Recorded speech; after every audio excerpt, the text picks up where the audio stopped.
Hey everyone, welcome to Hacker News Daily for July 5th, 2025.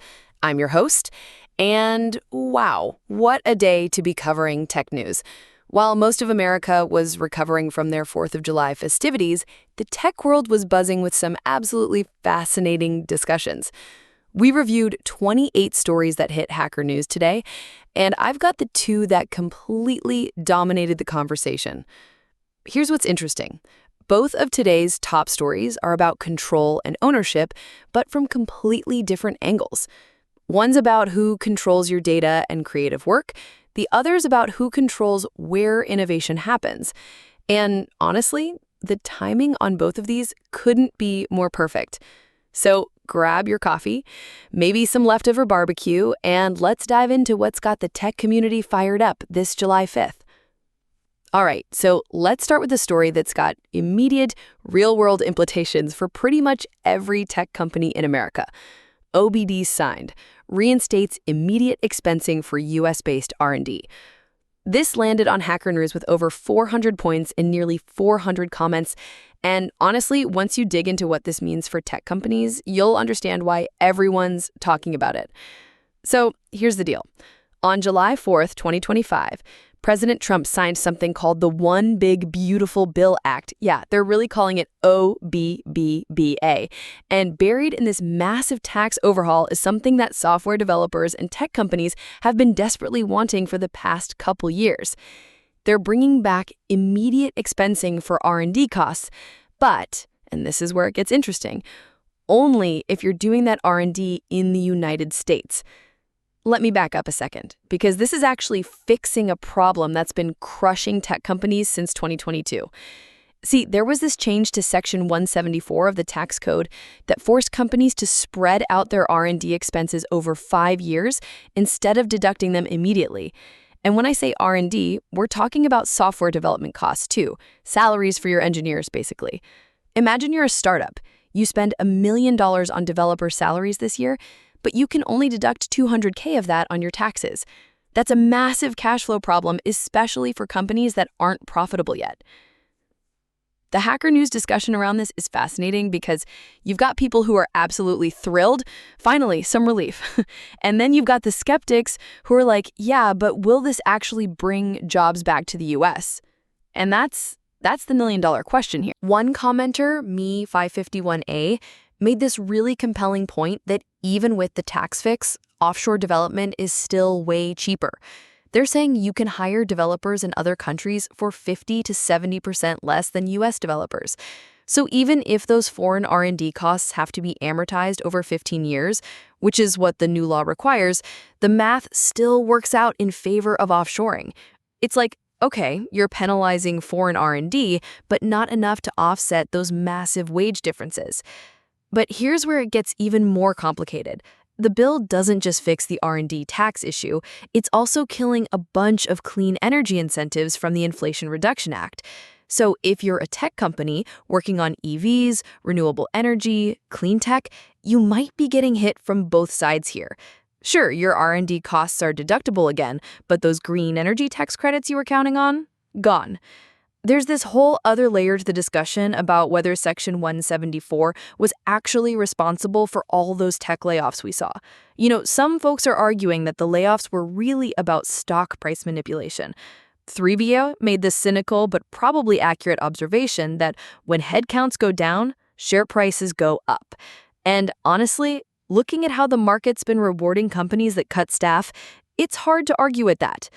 What's really interesting is this new Section 174A they're creating specifically for domestic R&D.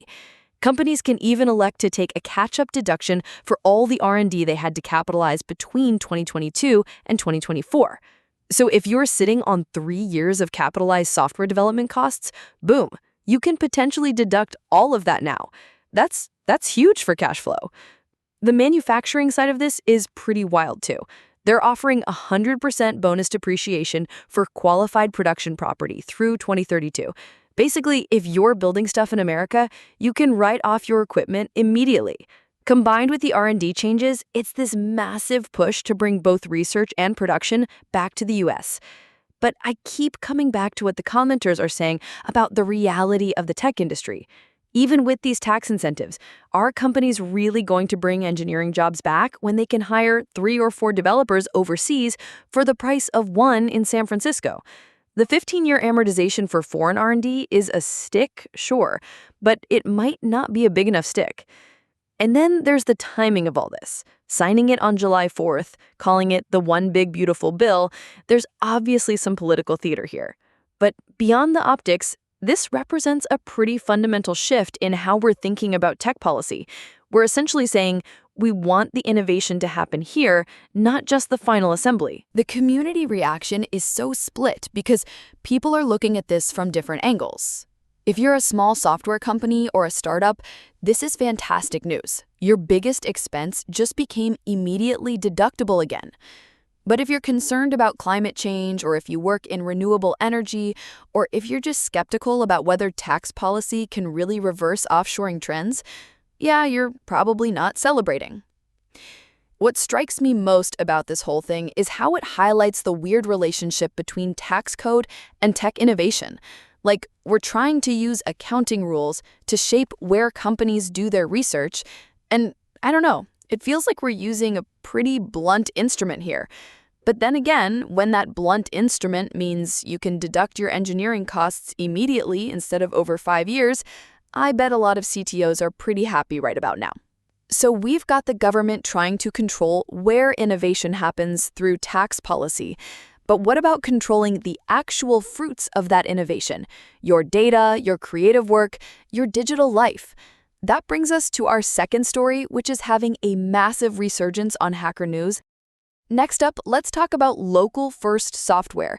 And yes, this is from 2019, but it's having a major moment on Hacker News right now with almost 900 points and nearly 300 comments.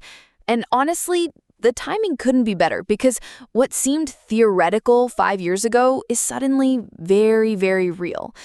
So here's the thing. We've all gotten incredibly comfortable with our Google Docs, our Figmas, our Notions, right? The collaboration is seamless, everything syncs perfectly across devices, and it just works. But there's this growing unease that the article really nails. What happens when you've poured years of your life into these tools, and then the company changes their pricing, gets acquired, or just decides to sunset the product? The authors make this fascinating point about creative professionals developing what they call deep emotional attachments to their work. And they're not just talking about artists here. They explicitly include technical documentation, algorithm implementation, UI design, even team leadership as creative work. I love this because, yeah, if you've ever spent weeks perfecting a system architecture diagram or crafting the perfect API documentation, you know that feeling. That's your work, your intellectual output. And having it locked in someone else's silo starts to feel really uncomfortable once you think about it. What's really interesting is how the community has evolved since this article came out. The discussion thread is full of people who aren't just theorizing anymore. They're building actual local-first apps. There's apparently a whole conference now dedicated to this stuff. People are sharing real implementations, talking about sync engines they've built, debating the merits of different CRDT libraries. But here's where it gets spicy. There's this fundamental tension that several commenters pointed out. One person, GM Miro Sato, basically said, look, you're trying to solve a business problem with a technical solution. Their argument is that we don't need fancy local-first architectures. We need better contracts and licenses from cloud providers. Like, imagine if Google was legally required to give you a full export of your data in a usable format with 90 days of notice before any shutdown. Would we even be having this conversation? And then there's the complexity issue. Multiple developers in the thread are basically saying, I've tried to build this and, the sync engines, the conflict resolution, the schema migrations when your app evolves, it's all incredibly complex. One commenter mentioned spending months just on the sync engine alone. CRDTs, which are supposed to be this magical solution for conflict-free merging, turn out to have their own problems. Sure, they can merge data structures, but they can't read the user's mind about what they actually intended. The business model question is huge too. How do you make money from software that explicitly doesn't lock users in?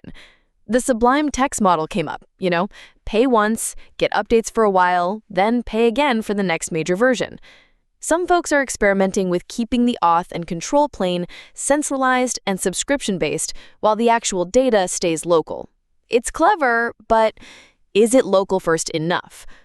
There's this great comment from someone called HKT who basically said, listen, my mom isn't going to set up a sync server. She wants to click a button and have it work.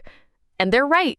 The dream of local-first software crashes pretty hard into the reality that most people don't want to think about where their data lives. They just want their stuff to be there when they need it. But then we keep seeing these horror stories. Someone in the thread mentioned losing access to years of Evernote data. Another talked about Google randomly deciding their account violated some terms of service, and poof, everything. Gone. No recourse. These aren't edge cases anymore. They're happening often enough that people are genuinely scared. What struck me most about this discussion is that we're at this inflection point. The technical pieces are starting to come together. Better CRDTs, more mature sync protocols, WebRTC for peer-to-peer communication. But the social and business challenges might be even harder than the technical ones. How do you convince users to care about data ownership when the alternative is so convenient? How do you build a sustainable business when your whole pitch is, we can't lock you in? One interesting middle ground that came up was this idea of democratically governed cooperatives for hosting. Like, what if instead of trusting Google or building everything yourself, you trusted an organization that you partially owned and controlled? It's not quite local first, but it addresses some of the same concerns about power and control. The thread has this energy of people who know they're onto something important, but are still figuring out exactly what that something is. And maybe that's exactly where we need to be, questioning these fundamental assumptions about how software should work, who should control our data, and what trade-offs we're really willing to make for convenience. Thanks for joining me for this July 5th edition of Hacker News Daily. Keep building, keep questioning, and keep those discussions going. Until next time.